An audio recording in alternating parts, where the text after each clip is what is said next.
Hello. We are continuing the story of wonder,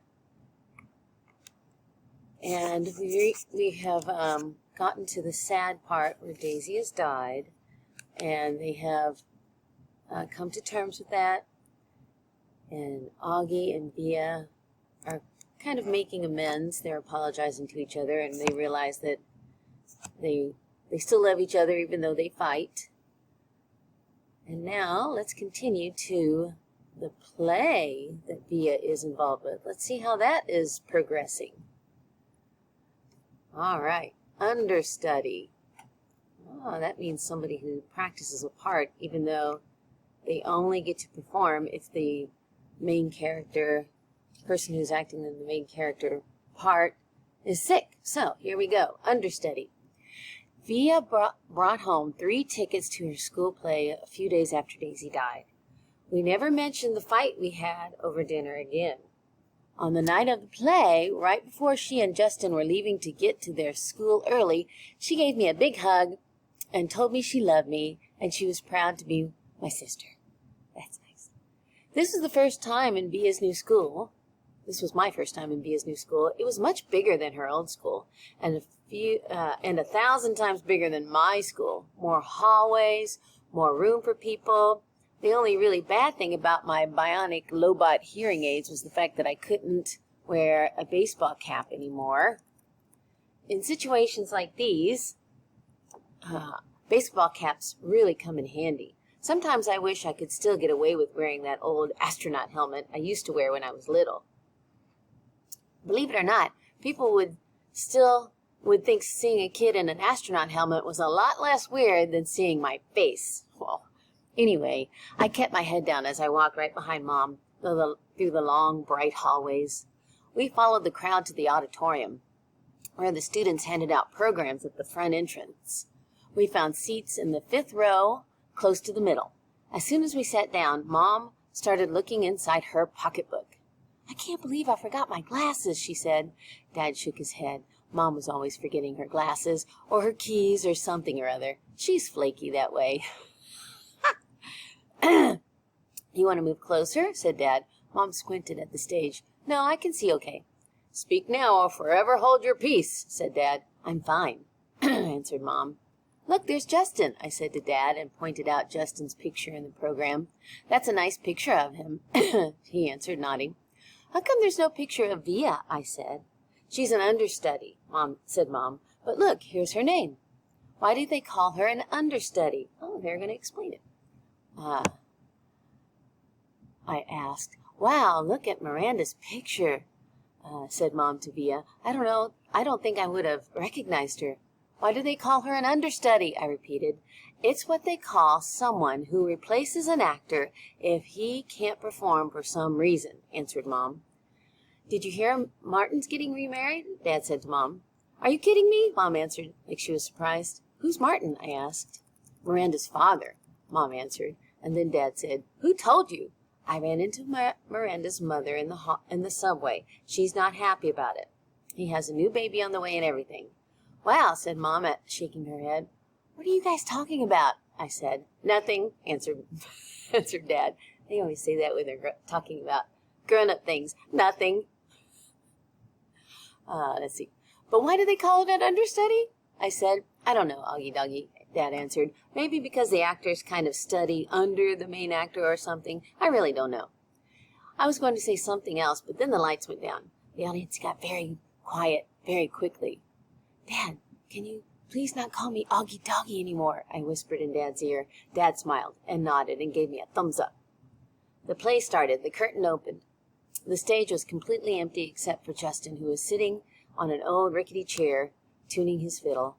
He was wearing an old-fashioned type of suit and a straw hat. "This play is called Our Town," he said to the audience. "It was written by Thornton Wilder, produced and directed by Philip Davenport.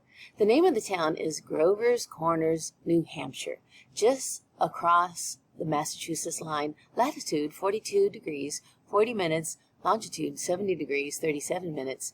The first act shows a day in our town. The day is May 7th, 1901.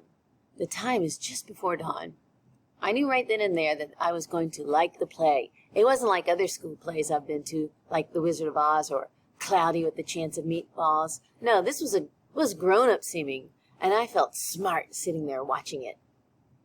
A little later in the play, a character named Mrs. Webb calls out for her daughter, Emily. I knew from the program that was the part Miranda was playing, so I leaned forward to get a better look at her. "That's Miranda," Mom whispered to me, squinting at the stage when Emily walked out. "She looks so different." "It's not Miranda," I whispered. "It's Via." "Oh, my God," said Mom, lurching forward in her seat. "Shh," said Dad. "It's Via," Mom whispered to him. "I know," whispered Dad, smiling. "Shh." The ending. The play was so amazing. I don't want to give away the ending, but it's the kind of ending that makes people in the audience teary. Mom totally lost it when Via, as Emily, said, "Goodbye, goodbye, world. Goodbye, Grover's Corner, Mama and Papa. Goodbye to clocks ticking and Mama's sunflowers and food and coffee and new iron dresses and hot baths and sleeping up and waking up. Oh, Earth, you're too wonderful to anybody, for anybody to realize you." Via was actually crying when she was saying this, like real tears.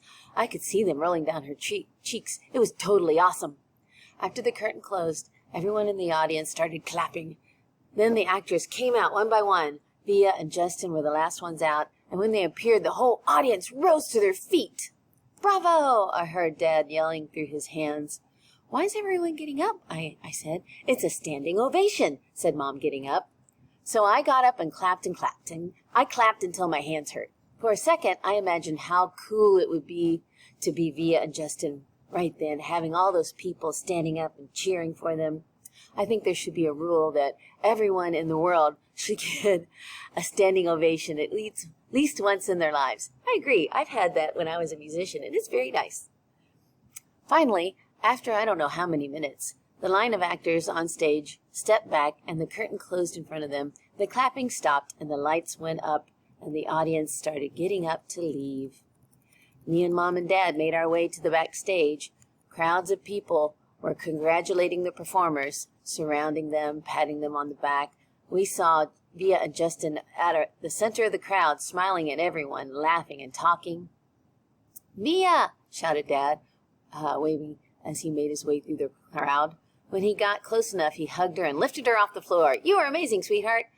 "Oh, my God, Via!" Mom was screaming with excitement. "Oh, my God, oh, my God!" She was hugging Via so hard, I thought Via would suffocate, but Via was laughing. "You were brilliant," said Dad. "Brilliant," said Mom, kind of nodding and shaking her head at the same time. "And you, Justin," said Dad, shaking Justin's head and giving him a hug at the same time. "You were fantastic." "Fantastic," Mom repeated. She was honestly so emotional she could barely talk. "What a shock to see you up there, Via," said Dad. "Mom didn't even recognize you at first," I said.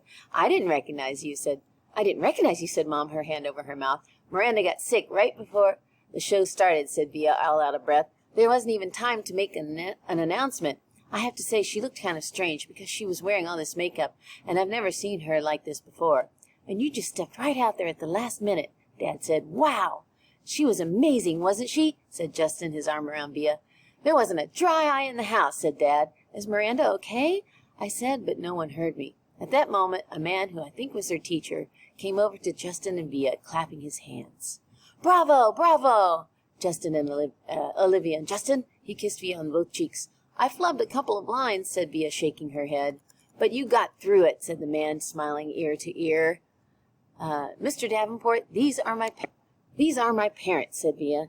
"You must be so proud of your girl," he said, shaking their hands with both his hands. "We are. And this is my little brother, August," said Via. He looked like he was about to say something, but suddenly froze when he looked at me. "Mr. D," Justin said, pulling him by the arm, "come meet my mom." Out of that situation. Via was about to say something to me, but then someone else came over and started talking to her, and before I knew it, I was kind of alone in the crowd. I mean, I knew where Mom and Dad were, but there were so many people all around us, and people kept bumping into me, spinning me around a bit, giving me that 1-2 look, which made me feel kind of bad. I don't know if it was because I was feeling hot or something, but I kind of started getting dizzy. People's faces were blurring in my head, and their voices were so loud, it was almost hurting my ears. I tried to turn the volume down on my low-body ears, but I got confused and turned them louder at first, which kind of shocked me. And then I looked up and didn't see Mom, Dad, or Via anywhere. Via? I yelled out. I started pushing through the crowd to find Mom. Mommy? I really couldn't see anything, but people's stomachs and thighs are all around me. Mommy? Suddenly, someone picked me up from behind. Look who's here, said a familiar voice, hugging me tightly. I thought it was Via at first, but when I turned around, I was completely surprised. Hey, Major Tom, she said. Miranda, I answered, and I gave her the tightest hug I could give.